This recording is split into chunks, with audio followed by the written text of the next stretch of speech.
Et bonjour à tous, bienvenue dans cette nouvelle vidéo où on va visiter une ruche kenyane. Alors je visite cette ruche parce que il me semble qu'il n'y a plus de reine.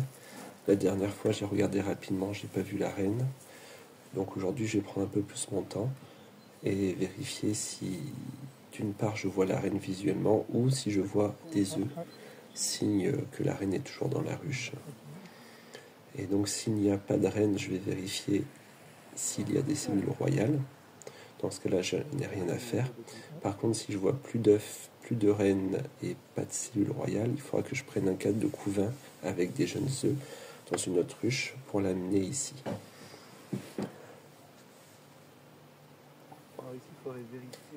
Alors malheureusement, j'ai filmé un peu de la mauvaise façon, j'ai cadré sur la ruche. Le problème, c'est comme je regarde la présence d'œufs à chaque fois et qu'il me faut un peu de lumière, je lève les cadres au-dessus du champ de la vidéo. Donc on ne verra pas beaucoup de détails aujourd'hui dans cette vidéo. Néanmoins, je vous partage quand même cette petite vidéo pour vous montrer un autre type de ruche. Alors c'est un peu différent de la ruche d'Adam parce qu'on a plus de cadres à regarder et pour accéder au milieu du couvain, on est obligé d'enlever quand même quelques barrettes dans l'ordre si on ne veut pas faire de dégâts. Donc je commence toujours par la partie gauche, c'est la partie la plus éloignée de l'entrée. Et comme ça je contrôle les réserves et après j'arrive au couvain et après je m'arrête dès que je vois ce que je suis venu voir. Par exemple, est-ce que j'ai des œufs, est-ce que j'ai un beau couvain, et je vais rarement visiter la ruche intégralement comme je le fais aujourd'hui.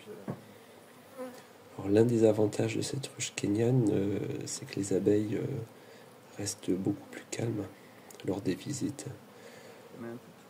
Alors aujourd'hui elles s'envolent un petit peu et ça c'est parce qu'il n'y a plus de reine. La colonie est enfermée. Je n'ai pas vu d'œufs en visitant et j'ai trouvé des cellules royales sur 2 cadres. Et après, le deuxième avantage de cette ruche kenyane, c'est qu'on peut se lancer avec moins de matériel qu'en ruche d'Adam. Par exemple, pour l'extraction de miel, il suffit juste des ustensiles de cuisine et on peut récolter un rayon de miel et le presser à la main, tout simplement avec une passoire et une casserole.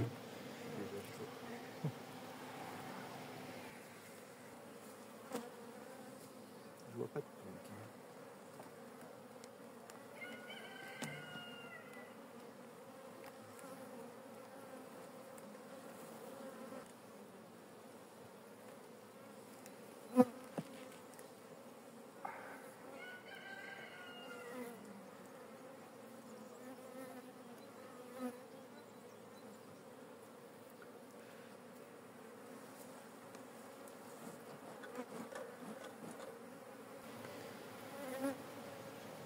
Voilà, en fin de visite, je resserre tous les cadres sur la droite de la ruche.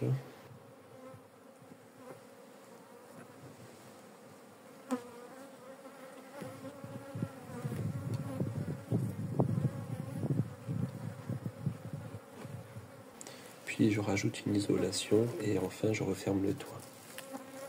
La prochaine fois, j'essaierai de vous filmer un peu plus les cadres et l'intérieur de la ruche. Allez, à bientôt!